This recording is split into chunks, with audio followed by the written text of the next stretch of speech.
Okay. Is it on the... Okay, it's on the microphone. Correct? Okay. Yep. Rocking and rolling. All right. Well, let's read that again then. Yeah. So, thank you to Mel again. She's been working behind the scenes to help with the small details like my mission statement. So that's recently changed. So I wanted to read that and give you kind of a recap and where that's gone. And it says, "Welcome to the Walk of Life podcast, a show dedicated to helping you grow in self-development while staying rooted in Christian values. Join us as we explore practical tips, inspiring stories, and biblical wisdom to help you live a purposeful and faith-filled life. Whether you're navigating personal growth, relationships, or spiritual challenges, we are here to guide and support you." And on my way here this morning, it sent me down a rabbit hole. Okay, let's hear it. I was thinking like the philosophy and values in the Bible, in that the Christian carries and should carry, that it pushes. I think that is the best outcome for the world as a whole. In specific, I thought down to loving your neighbor like thyself. Mm-hmm. Okay, so that aspect. And I really got spirally here of thinking about the forgiveness piece. Then that's one that really draws me to Christianity, Mm-hmm. because we want to do what's best for our families. Okay, so if someone gets hurt in the process of that, because it gets really thin and fine line, and that's kind of like what this podcast is where on that line are we at? Because like you follow those foundations, it makes a lot of sense. Right. But there's a lot of fine line situations where you don't really know where to go, and we're just kind of picking them up as we see them. They require nuance, and it's not always just a black and white, cut and dried, straightforward answer. Right. Sometimes things have to be dissected a little. Yes.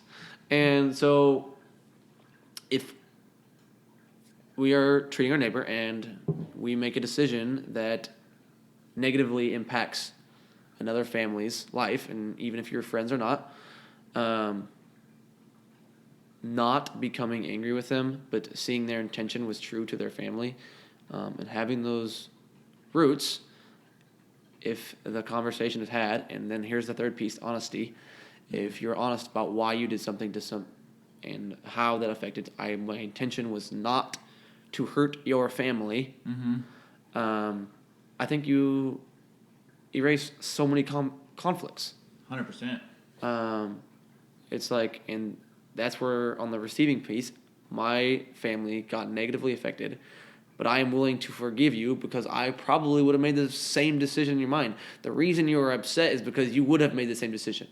Yeah. But you got the negative benefits from it. Boy, howdy. I was just talking about this last night. Isn't that crazy how that works? It's so funny. It is literally like, I was talking with Brandon, you can be right on paper, or in a court of law, or according to the law. Like, you can be correct and right, but at what cost? Right? Example. You go to pull into the roundabout or at an intersection, right? You know, okay, four-way stop. I have the right of way, right? It's my turn to go. Legally, in the state of Washington, I have the authority to execute my turn right now because that's when I showed up to the intersection and I'm entitled to that and that's the law and I'm right. Yeah. Right? Mm-hmm. If a log truck is coming through that intersection at 60 miles an hour, you can be dead too.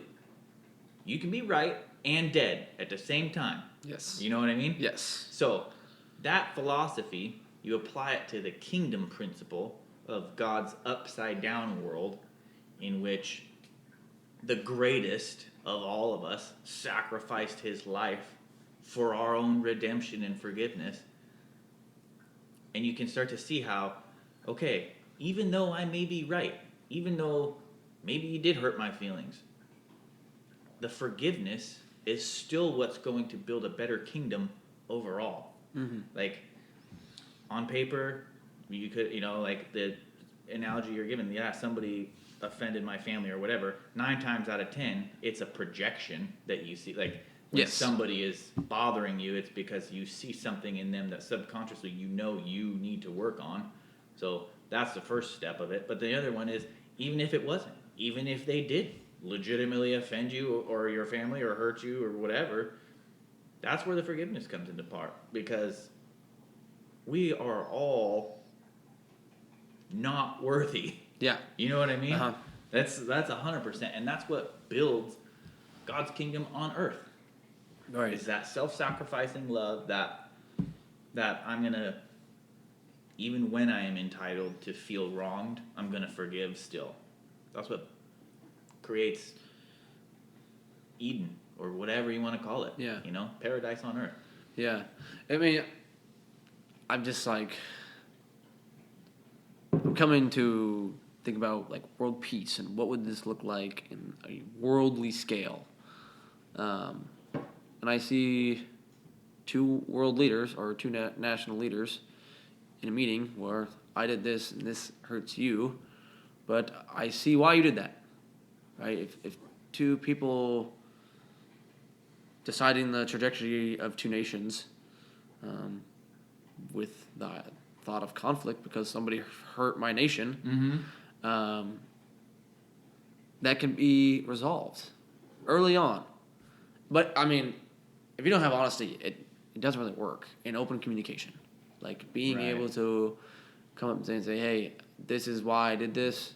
I didn't mean to hurt your family. It's just kind of a side effect to what happened. Yeah, I was just trying to pursue the objective of making my family's life better, Yes. and in the process, I Which stepped is on your toes respectable. or- I think yeah. that should be respectable. Right. Or I'm trying to make my nation better. I'm sorry this hurt your nation a little bit, you know? Yeah, boy howdy, and it's tough too though, because when you analyze like governments in general, like the American government, it's tough to look back at the last 50 years and not see malice or the intentional pursuit of power as the underlying motivation, not doing what's best for my family, you know what I mean? Mm-hmm.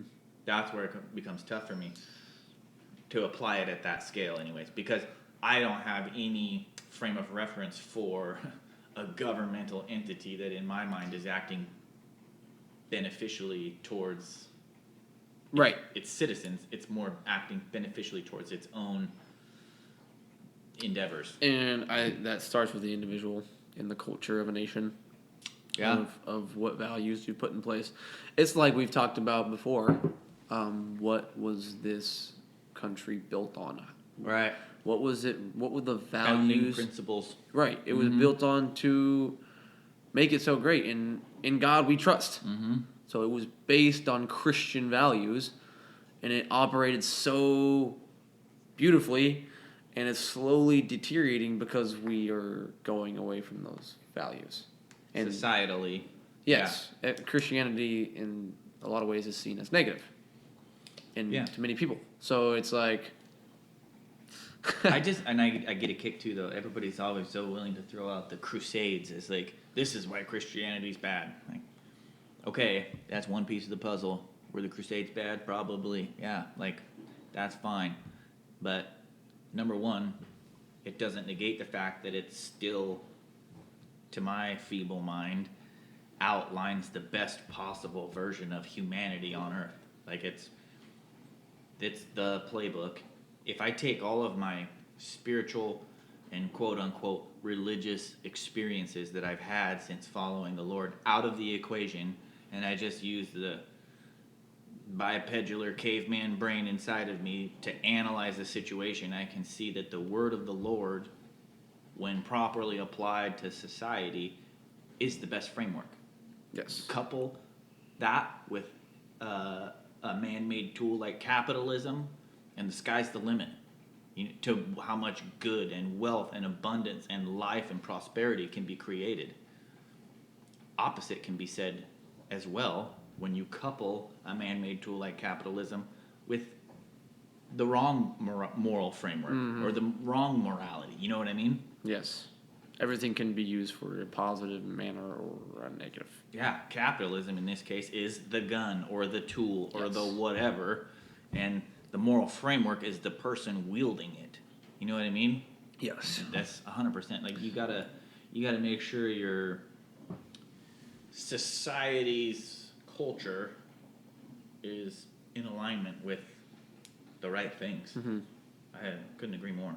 Well, since we're on the topic of capitalism, I came to you before Thanksgiving, and I brought you the question over from the east side, what is capitalism? I'd like you to answer that question because I went through college. I did 4 years of college, and I did not have a solid understanding of capitalism. How do you go 4 years through the government entity and not have a good idea of what capitalism? What is the... that just upsets me. But I liked your explanation, so go ahead and give that to us. What did I tell you at the time? Remind me. Give me a little framework of it. About basically the work you put in results of a better output. Better results come from it. You said it in a very good, better way than I can explain it. I wish I remembered what I said. But capitalism is a lot of economic principles harnessed or tied into a program that can be applied to a large group of people. That's the way I look at it at just a raw level. Like you're taking all of these economic principles, and I encourage anybody to learn basic economics.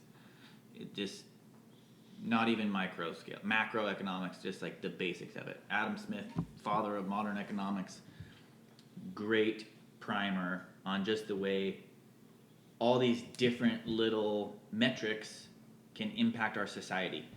So you take like one specific thing, like the tragedy of the commons is an economic principle that outlines when a good or service, let's take like water, for example.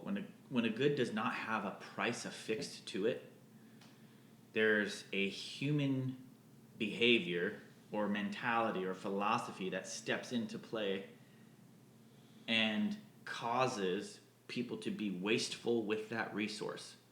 So you take a town and give them all free water.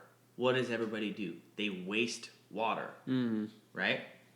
But you apply a $1 per gallon price to that commodity, and now there's an equilibrium that plays out in the marketplace, and things can balance off of that. The price can go up and down. It can fluctuate with demands of the city. It can, you know what I mean? Like there's actual data to go off of. And that's kind of what capitalism is to me. You're taking all these economic principles and all these human psychological principles, and you're combining them into a program or a system, whatever you want to call it, that's allowing all of us to be productive individually and as a whole, and gives us some shape or form that we can use to manipulate that entity as it goes along. Like to get them best use out of what you have. The highest and best use. Right. Absolutely. Like, I mean, because that comes down to, like, very small scale of, like, if I'm trying to charge this much for water, what am I using this water for? And that affects every single family in that system. Yeah. And if the price is high, you might not wash your car as often as you do. Yeah. But you know what I mean? Yeah. Like, if the price is low, you might do it more. Yeah. And that's, I mean, not to say that specific example is the most important thing about capitalism, just that that's kind of how I view capitalism as a whole. Like, it's just all these little principles at play in our lives, you know what I mean, to move us all in a better direction. And what was the state of capitalism that you said we were in right now? It had a name to it. It started with an E, maybe? Boy, I really don't remember this conversation at all. Ah, gosh. I'll have to start taking notes. Yeah, me too. But, yeah. Oh, interesting. The only thing I can think of that starts with an E is enterprise. No. I can't remember. Dang it. Wish we could have brought that up. It'll come back to you when you stop thinking about it. Yeah, as soon as I turn off the microphone. Yeah. Oh, man. What else going on in the world of Bobby? Where are we headed in the world? What are our actions pursuing? I'm wrapping up the apartment that I've been working on for like 2 months now. So that's nice. That should be done on Monday. That'll be good to have that project done. And then I've got a couple projects at home to do after that. And then I have to go back to rentals and start working on getting them up to You got a speed. couple projects here at the house? Mm-hmm. Oh, nice. So that'll be good to be home for. Yeah, I'll get a day or two out of it. All right. Get some stuff done around here that I've been neglecting. Yeah. I mean, in the winter, it must be inside projects. Are you doing anything outside? Inside and outside. I got some finished work to finish up in here, and then I've got some. I had the property surveyed 2-ish years ago, maybe 3 now, and there's wooden stakes that are just kind of starting to rot and deteriorate and stuff. I want to get metal pole T-posts in where all of the survey markers are at, so that they won't rot away and I don't lose them. Yeah. Those are the 2 big things I want to get knocked out once I get back here. That's about and then the rest of, once I finish those up, I'll go back to, in between real estate appointments, obviously, I'll go back to just chipping away at our rentals. All of the years of neglected maintenance that they have. Yeah. That's the issue with having a bunch of physical investments. Yeah. Is they all require maintenance. Yep. But I mean, it's such a blessing that you can do them yourself. Yeah. Right? Like if I had a dozen rentals, I would be spending a lot of money on maintenance. Yeah, I don't know, and speaking of economics and capitalism, I just, with the cost of things today, I don't know that a real estate portfolio like we have would be, I'm not going to say as achievable, but at least not as profitable of an endeavor if I had to hire everything out. It wouldn't be No, feasible. it would be bad. With the cost of things in Washington State, it wouldn't be a realistic pursuit for us. Yeah. Yeah, because the cost of labor, Yeah, it's... labor and materials. Yeah. Well, yeah, materials too. But Yeah, those you're going to have to buy either way. you got to buy those either way. So- There's only one you can do without. Yeah. But, no, interesting. How about you? I'm just wrapping up, or just getting ready to finish my final sports season of the year. I'm excited to Which is boys basketball? boys basketball. Middle school? Yes. Yeah. I'm ready for a break from boys basketball or from sports, from Coaching. the 3 hours after school every single day. I'm ready to pursue something that I'm interested in. Yeah. There's something beautiful that's been taught to me over the last 3 seasons, that how valuable your time really is. And when you're in college and you only have 3 classes at a time and 1 sports practice, you think you're busy. Yeah. And then you're really not. So it's like, now I understand, like, I have this time in a day, and you can do a lot more than you think if you push off the emotions or tiredness and just kind of go through it and use your feelings at what time you can. I'm really into tracking how I feel at what time and using that to my advantage. Like at 3:00, I'm probably gonna crash, so I should probably be doing something physical. Get me through it. Keep me up and moving. It's gonna keep my mind going because my body's going. And then in the morning, I'm learning that I'm a little bit foggy if I haven't worked out yet, but I can sit and focus. Like I have that high attention early in the morning. So if I get up and just start studying of whatever you want to learn or whatever area you need to grow in, whatever deep work I need to do. That's the best time for it. Right, and then like if I had my optimal schedule, I'd work out at 10 or 11 because it gives me 4 hours of 4 or 5 hours of hard study focus in the morning, and then I get to everything with working out becomes so positively associated because I'm done with that hard work bout, right? Like I've finished that work bout, and now I get to release all that tension in your mind through physical, and it's like, yes, I made it. Like doing stuff you don't want to do early in the morning, just like done. Yeah. Like for some people that might be working out. Like that could be your hard thing that you don't like to do, but for me it's like sitting and working on a computer or something like that is exhausting, and like I don't really like to do it that much, so it's created such a positive association with fitness, which I already loved, but my love for it's deepened, right? Which makes your workouts better and then your life feel better. So just figuring out my life. But I'm excited to do my own pursuing. I'm hoping to host a basketball camp by spring. Nice. So being able to spend the next few months after basketball season planning that. And then just for local kids in the area to just... Yeah, I'll go put something out on social media and probably go to the school boards and be like, hey, like it's open. Like I don't think it's hard for a bunch of small towns that live 60 miles and got to pay $4, miles for a gallon of gas. It's to travel to Spokane to go. So if I can bring some of that here, I think that would be really good for the community. More resources locally. Mm-hmm. Also, like open up the idea of training. I don't know. I just got my Alaskan bump check. I've been trying to decide what I want to do with that, and I think I might get my personal training cert. I don't know. Why not, right? Like. Yeah. Felt cute. Yeah. Just add another credential to you, right? I don't know. I really like. Okay, this is the money I have. What can I do with it? Yeah. Like, how is this going to benefit me? There's nothing wrong with holding your money accountable. Yeah. It's got to produce. Yeah. You got to get something out of it. Yeah. There's a lot of money that comes in and out of everyone's hands, and they have no accounting for it. Right. They have no idea what it got them or what it didn't get them or what it costed them. Yes, I am. Well, I mean, I'm new to this, life thing.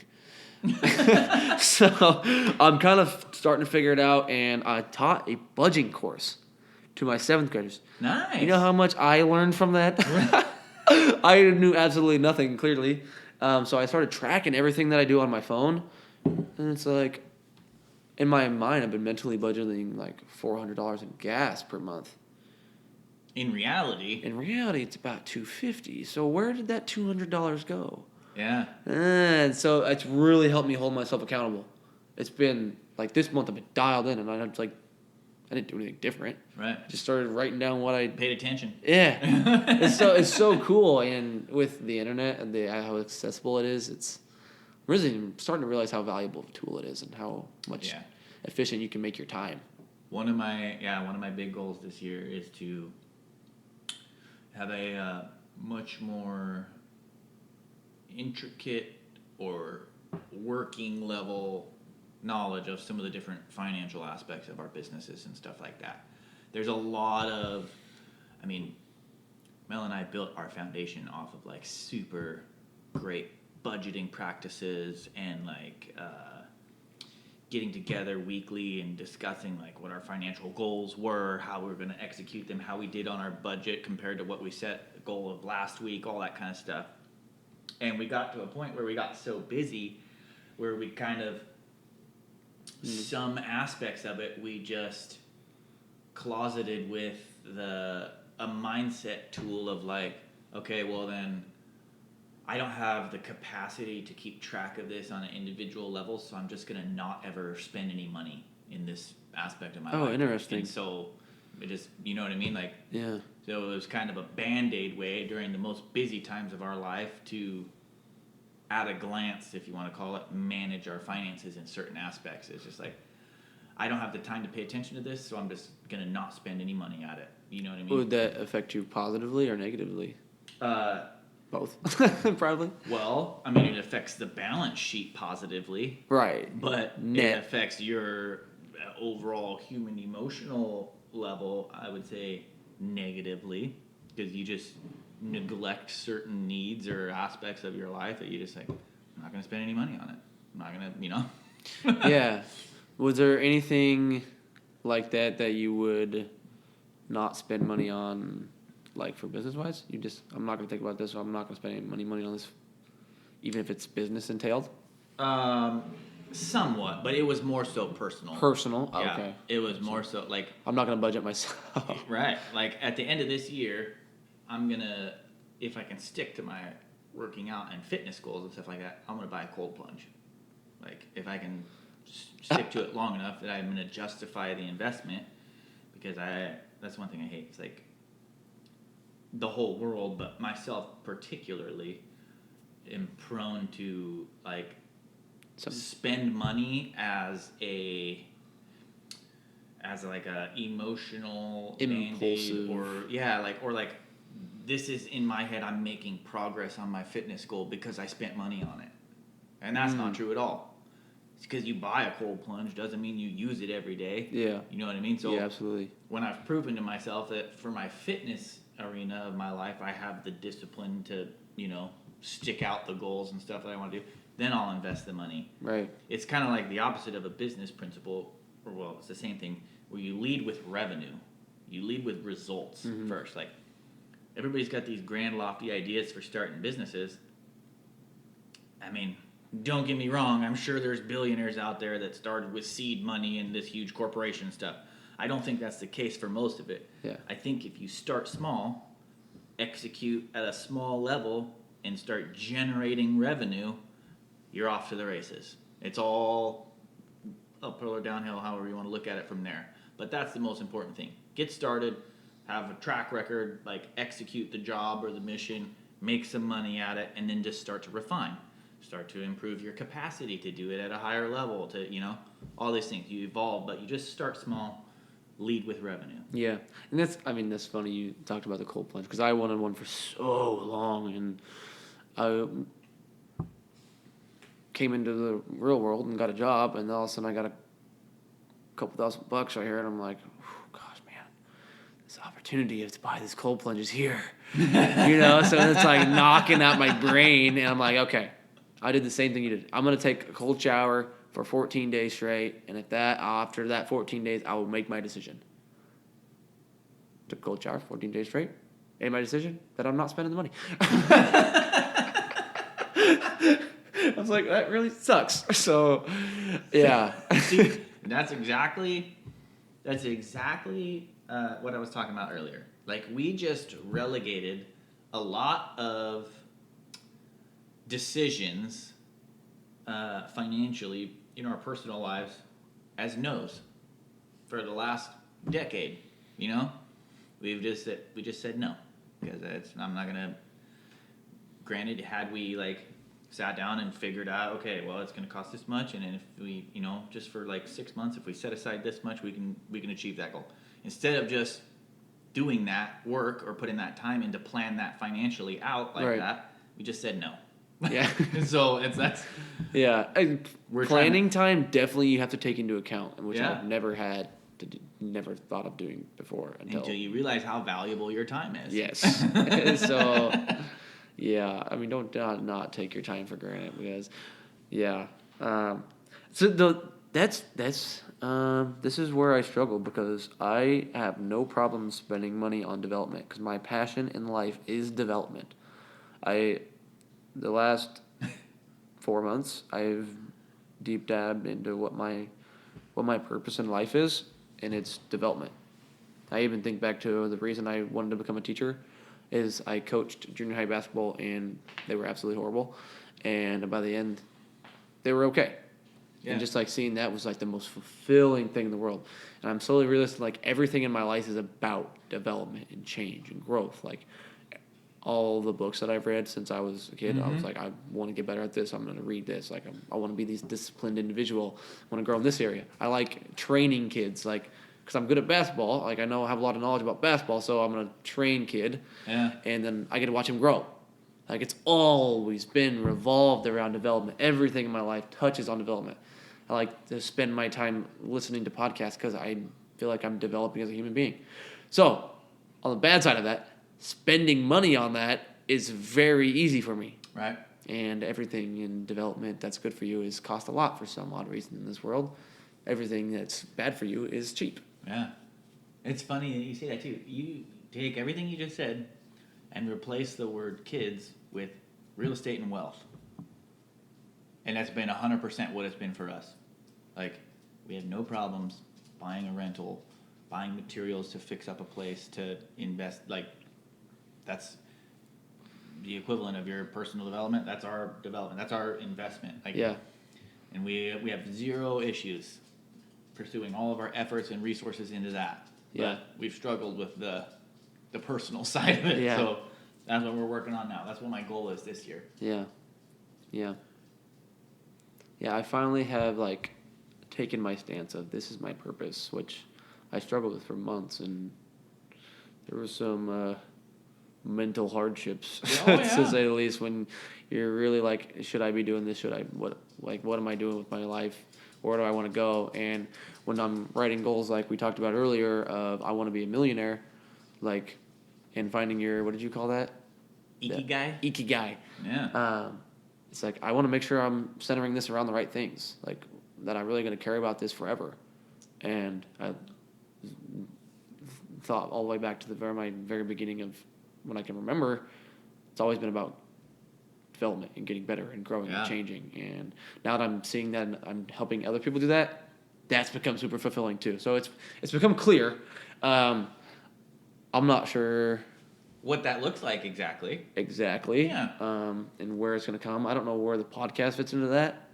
I don't know if it's helping people change or not. Right. If it's helping people develop. I haven't really thought of it that way. This is an outlet for me, really. Yeah. It's just fun Yeah. to talk about these things. I don't know. I agree. I enjoy it too. And I think it's like how, not just empowering, but like, I want to use the term releasing. Like, how releasing is that for you to like finally know, like, okay, overall, that's the theme of my life. That's what I want to pursue. So it's like you can cut yourself a little slack in all these other things. It's like, okay, we've got the direction now. Yeah. We're working towards it. We're gonna make slip ups here and there, but just having that pursuit Yeah. is sometimes all that it takes. Things kind of like we've talked about before. When you're going through life, it can feel like things are bouncing into you and you're just being reactive. But then you get like this direction that you're going, and you start to have a wake behind you, and because there's momentum in a direction. Sometimes that's all it takes to just coalesce things into alignment. Yeah. For you. I feel like right now, like, I'm so thankful, and God has finally showed me. You know, I've been mentally struggling with this for a few months now, but God has finally shown me, like, okay, here you go. Now it's like you're saying with the boat analogy, like I was a sitting duck getting hit by waves, right? Mm-hmm. And it's like I finally am, like, especially towards the end of this men's basketball season, I'll be able to just like put it in gear. Yeah. Something's about to go into motion. Everything's just been kind of hitting me, and I'm just trying to figure out like how the waves flow in a sense. Yeah. And it's finally like, okay, Now you're driving your boat. I know how to. I've learned how the waves work, and I know how to drive this boat. So yeah, it's very peaceful. I found peace in that. So, but it sucks just being in that, like, I don't know why I'm doing anything. Mm-hmm. It's just like, that was awful. Yeah, it's like you're floundering. Yeah. You're struggling for no reason. You just feel, you feel out of it all the time, but you're constantly working, and it's like grinding hard. Yeah. Yeah, but you don't know what you're grinding for, so it's like, what's the point? I know. So, I gotta pee real quick. Okay. Well, during the pee break, we've got about 25 minutes left of our time here, so we're talking about what topics we can cover in short minutes, and we both have listened to the Joe Rogan's podcast with Greg Abbott, and talking about Ibogaine and psychedelic therapy and functional therapy. I don't know what they're actually calling it. It's a combination of cognitive behavioral therapy, CBT, and That's the word I've heard. And the used. psychedelic treatments. Yeah. I don't have an in-depth working knowledge on psychedelics by any means, but it seems to be that it's tapping into the spiritual realm, which is scary. That's what I don't know about. I mean, I can see, like, just from testimonies from people, like Sean Ryan. Like, he said a bunch on there. Yeah, it profoundly has impacted tons of people in a positive way.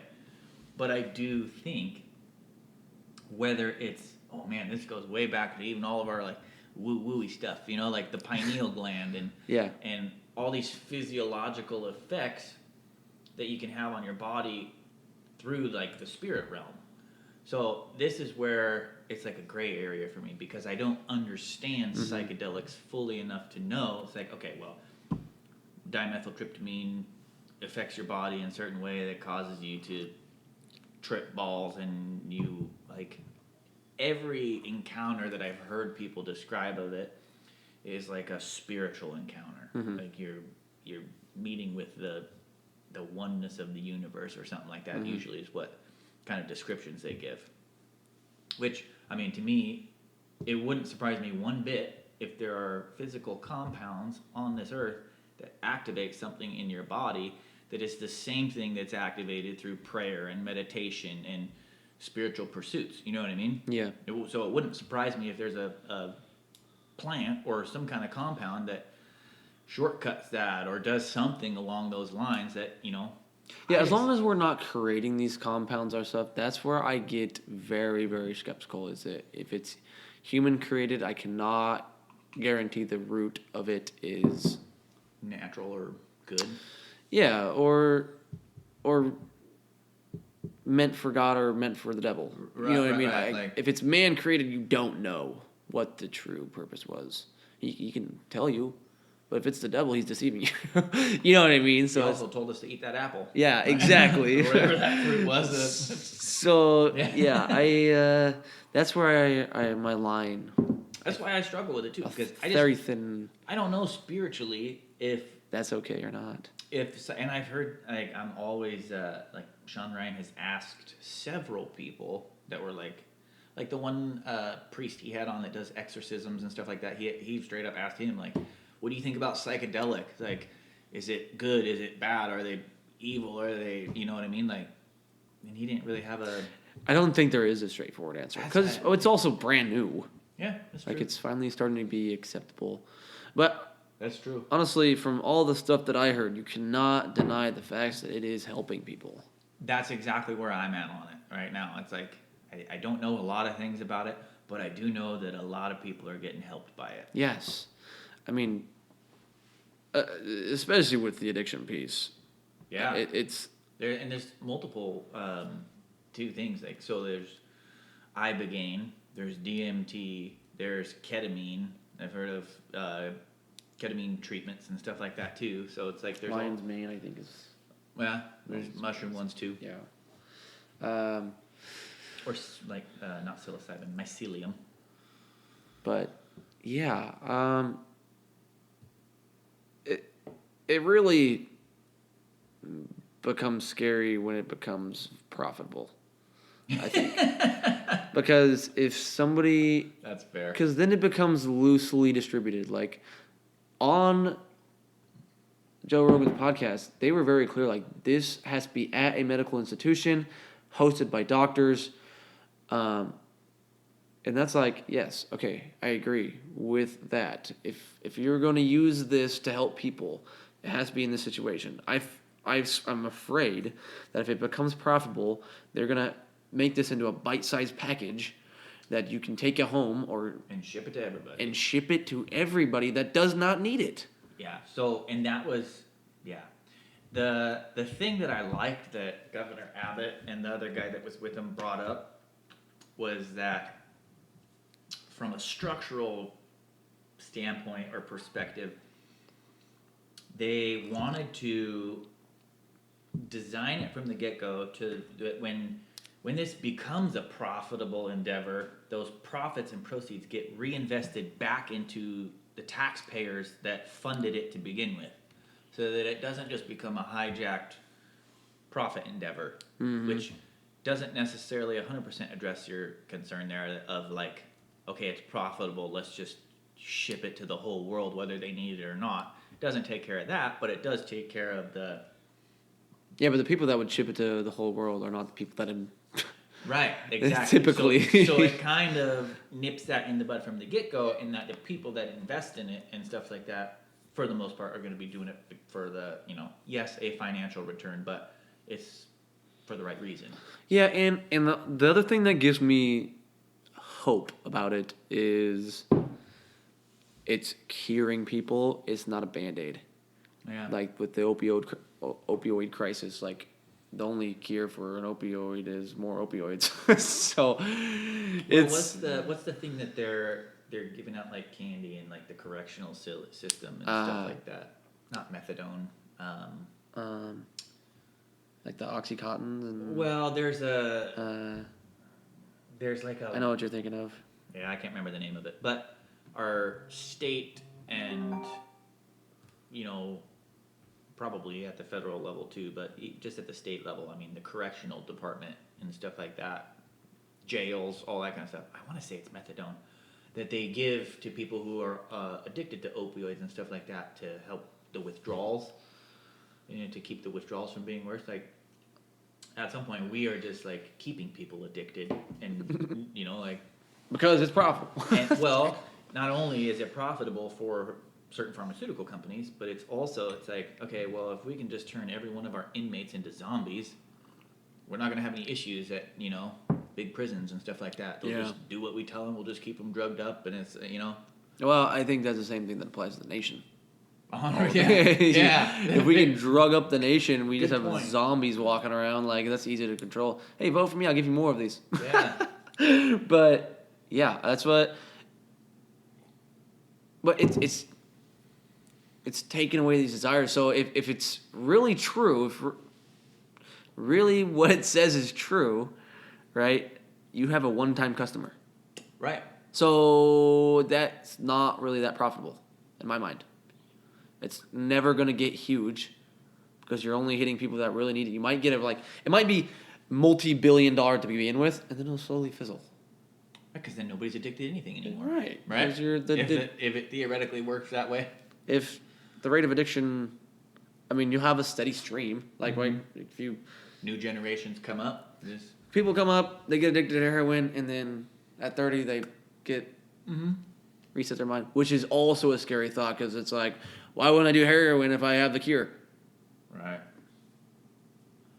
Well, and this goes back to even just the legalization of drugs in general that Joe's always talking about. Like, I understand where he's coming from 100% from the supply and demand perspective of like, as long as you have narcotics illegal, there is going to be a underground drug cartel making those and selling them at exorbitant prices for profit, right? I 100% get that argument. But and I also feel like he's not sugarcoating it too much. He comes right out and says, if you make heroin legal, there's going to be heroin addicts who wouldn't normally have tried it. Yeah. You know what I mean? Mm-hmm. Like, that's a real thing. Like, as a society, there's going to be deaths that happen from it. It's a huge thing, but you're not going to get rid of the drug war as long as drugs are illegal. What do you do about that ball of wax? You know what I mean? Yeah. I don't know. I don't know. I mean, because that's an ethical question. Are you willing to sacrifice more lives? If heroin's in the house, like alcohol, right? You would, we talked about earlier. Like, right. You don't do heroin at all, or you're a heroin addict. Right. Like, if you have an alcoholic right. heritage, right? You are for alcohol, or you're 100. Like, if that comes down to heroin, because the way people act on heroin, I think, is worse than the way people act. Not all the time, obviously, but than they would on alcohol. Mm-hmm. Which I don't know anybody who does heroin, or I've never even seen heroin, so I don't know. But just from what I've seen society-wide, it has devastating impact on people's lives. And their health. They seem to. People are going to die at 50. Yeah. It just deteriorates your body so rapidly. Yeah, I don't know. I don't think that. Personally, I don't believe that's A good option. A good option. I do not. But I'm also the wackadoo that believes that the legal alcohol drinking age should be 25. So I'm that weirdo. Well, I mean, yeah, I know. I get what you're saying. Like, I mean, it's a tough. I also get the freedom point of it, though. Yeah, like telling. Don't tell me what to do. Yeah. Yeah. I understand that side of the argument very well, and it's like, if somebody wants to, I mean, it's all these different compounds in the world. I see alcohol as just as potentially harmful. I mean, if not more so than marijuana. And marijuana wasn't legal until right. a decade ago, whatever, something like that. You know what I mean? So the fact that it's the government, quote unquote, deciding what's good for me and what's not is a very bad thing to begin with. Yeah, that's where the maltrust comes in. Yeah, mm-hmm. You know what I mean? Yeah. Just the thought of the government having that is, yeah. Like, oh, I'm so Which is sad, though, because I feel like I should be able to trust the government.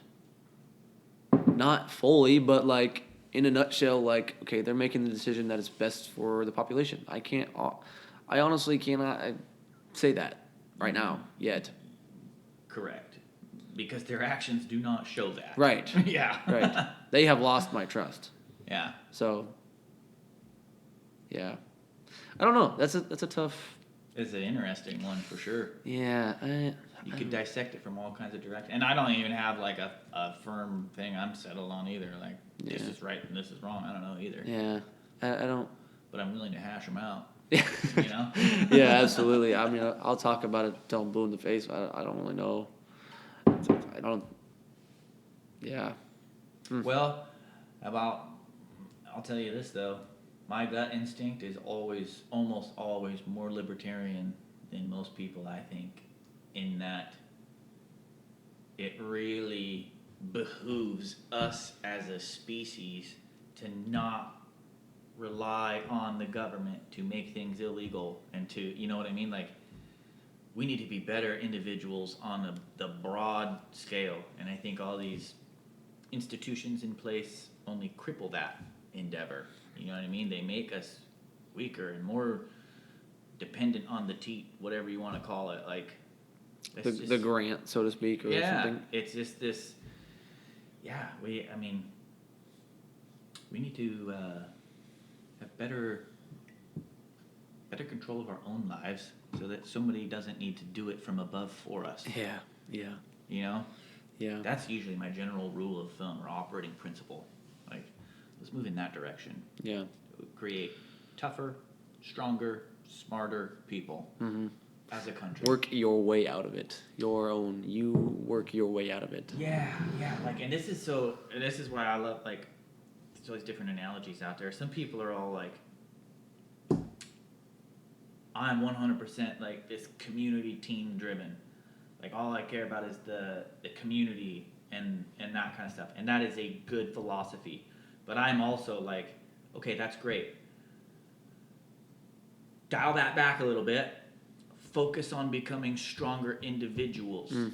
So that when you come together as a community, you're a stronger team because of it.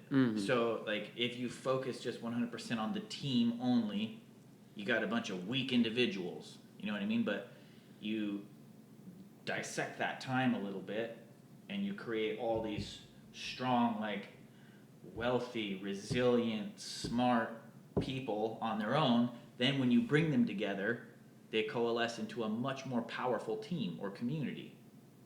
You know what I mean? Yeah, also, that community you're speaking of, someone that is wealthy, strong, and successful is going to have people on the outside. So you're bringing a community into a community. Yeah. You know what I mean? Like, you look at your business, you started out with just you two. Right. But you're slowly passing duties off to other people, right? Mhm. So like if your individual business came in with my business, right? Our people would multiply. Correct. Like you're bringing individuals to the team who already have these resources behind them. Right. And what's possible is exponentially greater. Yes. That's Yes. 100% my mentality. Yes, I would agree 100%. But yeah, I think that was a good conversation. Did we solve the world's problems? Absolutely, all of them. Everything's perfect now. Next topic: how to cure cancer. A video demonstration. Speaking of which, I think we know the answer to that now. Well, alrighty, I'll let you get off to your showing. So. Okay, sounds good. All right, see you in a couple weeks. Bye.